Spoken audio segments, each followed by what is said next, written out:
This story was voiced at the request of one of the subscribers.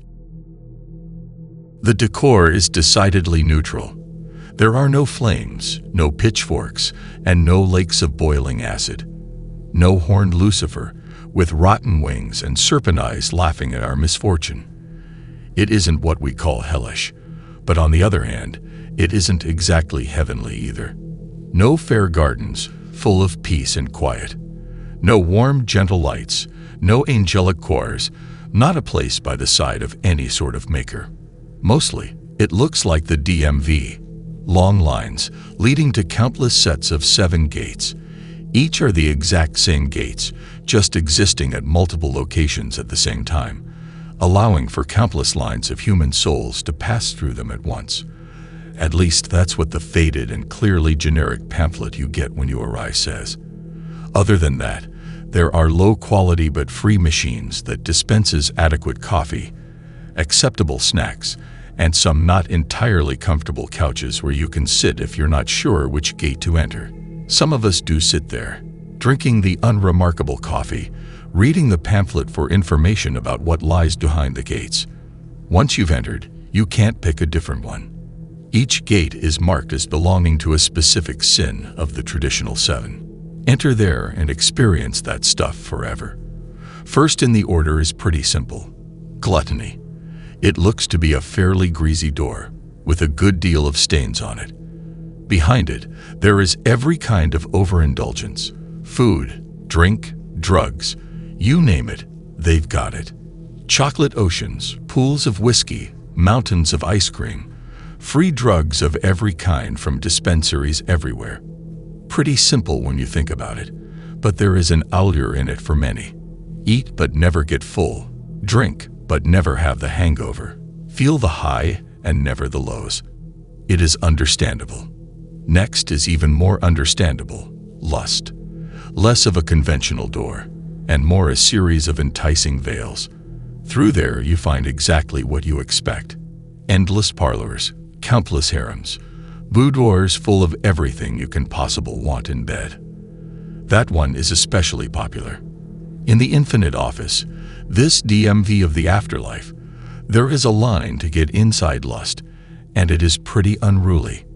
In there, one can, supposedly, fulfill every passion, no matter how strange, sate every desire, no matter how bizarre. An eternity like that should be pretty eventful. Greed, or avarice, comes next. It cannot be satisfied unless it has the most names. But it is pretty simple.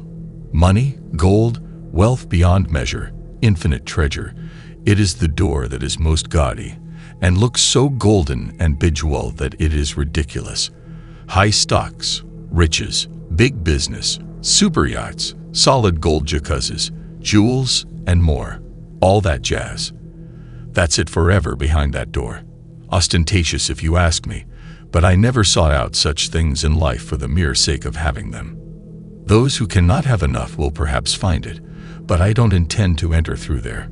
Personally, when I look at the doors, I find it weird that there are only 7, but somehow I doubt that this place is built upon the writings of John Cassian, the Roman monk, and his 8 sins, because there are no doors marked as sorrow or despair, which was his 4th deadly sin.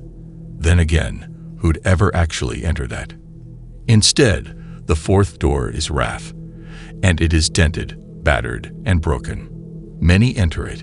Beyond lies every battle ever fought, every conflict ever wrought, every single moment made in wrath, continuing forever. A battle that never ends with no victors in sight. A horrible eternity, and yet many rough-looking souls, and those who could never fulfill their rage in life, gleefully charge through the door. Some men are lost to rage. I've known some such men, who for a brief time become the fire inside of them. As it burns them out, it tears them apart, and leaves behind either death or empty shells that cannot be called back to the men they were. I do not seek what lies behind this door. Next comes sloth. Seems to be a door leading to a bedroom. According to the pamphlet, it is literally just an endless realm of good places to sleep, watch TV, relax, nap, and lie in the warm sun. It is quiet in there, and there is nothing that happens. A fair number of people go in there, and I don't blame them. After a long life, what you probably need is a good long rest, though judging from the hazy nature of some of the souls entering there, they seem to have been slothful in life too. Sixth door is envy. Not entirely sure how you'd experience that forever, but then again, this is death. Nobody ever said it had to be very logical. Certainly don't recall having ever heard of this place before, but it seemingly exists despite its irrational nature. The envious get revenge, get even. Oddly enough, that's the only thing the pamphlet says about it.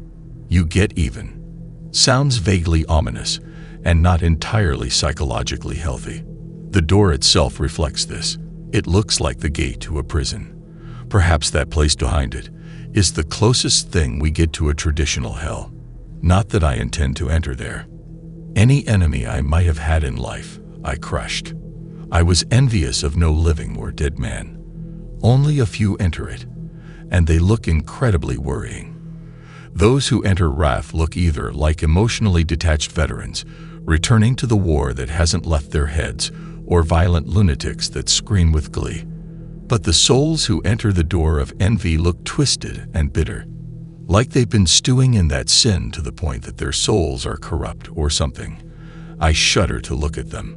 And finally, I come to the forefront of the queue. 7 doors. Gluttony holds no enticement for me. Food is good and all, but not so good that I'd spend the rest of eternity indulging. Lust isn't it either. Sure, I could probably enjoy myself for a good long while in there, but as eternity stretches, how long can you continue to find it interesting when it is constant fulfillment? Greed is out. That's for people with nothing inside of them. Empty, hollow creatures desperate to fill the whole hole in them. And the only thing they pour into themselves is empty mammon. Wrath isn't my style either. Even Valhalla had breaks in between the battles to feast and party. Sloth has some merit, but really, I'd go mad without anything to do besides rest. And envy is not going to happen. Thus, my eyes are drawn to the only door that seems unused. I've been here in this infinite DMV of the afterlife, watching people in a million queues march towards the 7 doors of the 7 sins, and none has ever used the rusty door of pride. It is there. I can see it, and yet it isn't described in the pamphlet at all. Even envy had some pictures with its laconic description. Not pleasant pictures, mind you, but pictures all the same. Pride is just there. And instead of entering any of the other doors, I walk with measured steps towards its ancient rusted frame. Wrenching it open is a titanic effort on my part, which is strange as I am dead, and thus should not feel any physical strain. And yet I keep doing it. I keep opening the door. It creaks ominously as it opens just enough for me to slip inside. The noise of the souls behind me cuts off as the rusted gate closes with a deafening boom. Behind the door of pride, I see it. Vast palatial halls stretch before me. Proud statues hold their heads and blades aloft into the air. In the distance, I see a vast and ancient throne, and I approach it without fear. This is what I have chosen, and I do not fear the ramifications of my choice. Let any challenger come, I am prepared. I see a figure upon the throne as I approach it. Once it was a tall man. Once it was a man with a straight back and an imperious glare which could silence lesser men with fear. Once it was an emperor. Once it was an angel. Ancient eyes look at me. So, you've come. I nod. Of course I've come.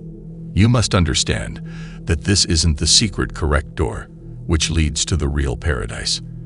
I roll my eyes. Of course it isn't. I'm not an imbecile who'd think that they could get one over on the masses simply by taking the least popular choice. This is pride. An eternity in pride is an eternity where you will work for your glory. You will not have rest, or feasts, or battles for the sake of battles. This is not a place of pleasure or revenge. I tap my foot impatiently against the black marble floor.